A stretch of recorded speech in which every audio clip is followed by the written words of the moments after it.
Hi, everybody, wherever you may be from coast to coast and sea to shining sea.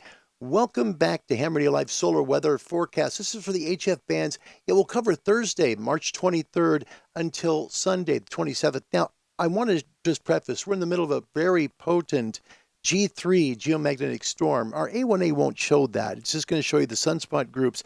We take away all the light in this image and just focus on those. Take a look. This is very encouraging sign from the sun, but we're in the middle of that solar cycle 25 and getting closer to the peak. We're going to see much more geomagnetic storming going on. Right there, you see the sunspot regions, especially 3256 and 3257, both very active and both are giving us a lot of noise today. Tom in the Middle East, welcome. Good to see you, my friend. Coronal hole map, this is not encouraging. 86 facing Earth, and that's giving us a potent wind stream towards Earth from the sun. So the radiation also plowing into us, but there's even more. The solar flare detection, you see, not much to look at. In fact, it looks like there'll be declining conditions here based on what's happening so far with the sea level baseline in the solar flare class. 6 sunspot regions currently facing Earth, and the D layer absorption looks good right here. Everything looks good, but see, this is the D layer. It's not the E and F, and that's what's been disrupted incredibly today.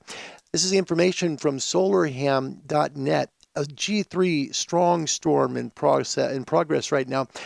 Great for aurora tonight. This will be really good, but the BZ component just plummeted right about I think it was 1650. So it was a huge drop in the in our BZ latitude, and I'll get to that in just a moment. That K index of 7 hit today at 1449 UTC, and it is very, very loud on the bands. Solar indices right now, SFI 159, it's up 7. Sunspot number is 81, up 1. Area number up 160 to 800. Here it is. There's your KP index, and there is that KP7. This is not territory that we usually get into in amateur radio. It doesn't happen very often, but you will see it more and more often as a solar cycle starts to peak. Well, I don't think we're close to peaking yet, but we're going to see more of these as we do increase our time into solar cycle number 25. And I'll get my words together too. Today's exciting for me. A 3-day geomagnetic forecast. There it is. KP7 today. We hit it. That's a KP7 G3 storm. Tomorrow it'll go down to a G2 storm. And then finally on Saturday, a G1. So it'll be loud, but KP5 at least going down. Look at the aurora today. Just phenomenal. Folks that are in Northern Europe definitely can work the aurora. Folks that are going to be in the north and mid provinces of Canada should have no problem with aurora sky, propagation tonight to be able to work the aurora. Southern, look at this. This goes probably all the way down to Tasmania.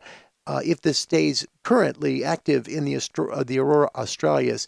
Looking at it from the Space Weather Live site, this gives a little better indication of just how far north it is in the aurora australis and just how far south it is here in the northern hemisphere. From Canada, look at this, aurora all the way to the mid to almost southern sections of some of the provinces there in Canada, and subauroral activity can be seen all the way from the southern part of Oregon State all the way to right around Washington, D.C. That's how big this storm is.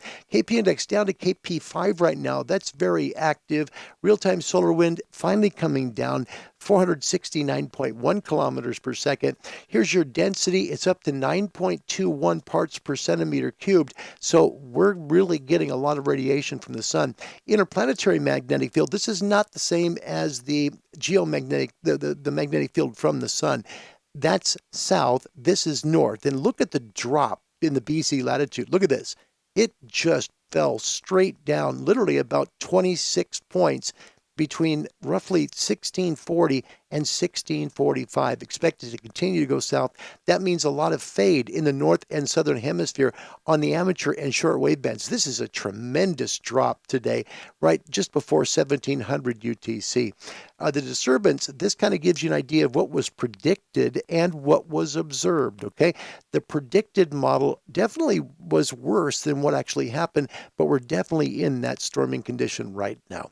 Magnetometers around the Earth right now are very high way, this is part of what a geomagnetic storm will do, and they are just flying off the handles right now, north, mid, and southern latitude.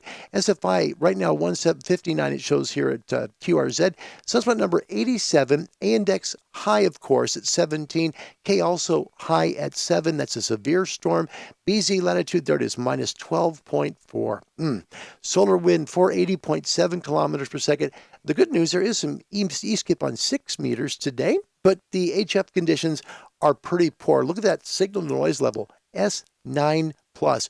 During Ham Radio Live, which will be later on today, I'll have a segment on just how high the noise is today. Your maximum usable frequencies today, this is what it looks like worldwide. Northern Hemisphere, you're not going to get the 10-meter band all the way as north as Alaska. Possibly Juneau. Might hit Juneau, but it will not hit Anchorage and Fairbanks today. Look for it in Europe, right about the midpoint of the UK, and right about, I would say, midpoint south, and you should be fine. If you're right about the part where you get about to Germany and Denmark, 10 meters south, and you'll be on 12 and 15 to the north. Southern Hemisphere, 10-meter bands working its way south again. You'll hit 10 meters throughout the Southern Hemisphere today, including Australia and Tasmania. Both islands of New Zealand as well will get 10 meters. So will most of Asia, that area around Japan as well, and Indochina. China will get it. Of course, India and the Maldives and all the area there where the Philippines are. Great for 10-meter propagation today. Your amateur and shortwave forecast, DX forecast today, powered by ICOM. ICOM, for the love of ham radio. G3 magnetic storm is in progress. HF bands are impacted to above 30 megahertz right now. SFI is holding strong, well above the 150s through the weekend. Bands quiet to G Storm 2 tomorrow, G1 Saturday, and back to quieter conditions finally on Sunday. And I'm putting the voice bands up because you can do it, but it's not easy with an S9 noise floor. Voice bands north, mid, and southern latitudes 20, 17, 15, 12, and 10. Nighttime on your amateur bands, QSB at times through the weekend. Expect noise floors to be unstable at times. Nighttime bands 160, 80, 60, 40, 30. Your best TX maximum usable frequency at sunset. 10 meters works great after dark, but right now there's a lot of noise out there. So work whatever you can work. That's the best advice I can give you. Shortwave listeners, daytime, and I put the word static in only because that's a shortwave term. So loud static conditions, and that will follow us through Saturday. It should decrease a little tomorrow, a little more Saturday, and it'll be better on Sunday. Also, some fading on signals through Saturday on the shortwave bands. Shortwave daytime, 31, 25, 22, 19, 15, and 13. Nighttime shortwave, expect that fading to continue at times nighttime. Shortwave nighttime bands should be 120, 90, 75, and 60, 49, 41, 31, 25, 22, and 19 meters open after dark in the north and southern hemisphere about an hour after sunset, and the signals simply fade away. It's a rough day to work your HF radio. Good day for VHF, UHF. Work some repeaters, you could do that. That'll be good. Even digital modes, very much impacted by what's going on. Let's take a brief look here at solar cycle 25. Couple things on this to look at. First of all, we know that the solar cycle is going well beyond what they projected, but then also take a look at that shaded area. That's been modified to the way that this sunspot cycle is going now. It peaks earlier. Notice that? Now it's right about 2024, maybe around, I'd say, February, spring, somewhere on 24. So only a year from now is where they're seeing maybe the peak of this to come. We'll have to wait and see just exactly what happens. Thanks for watching the show. It's good to see you guys. Full Ham Radio Live show coming up in just about an hour or so. Until then, God bless you. Use your radios, have some fun, but make sure the noise is low on the headphones. Goodbye, everybody.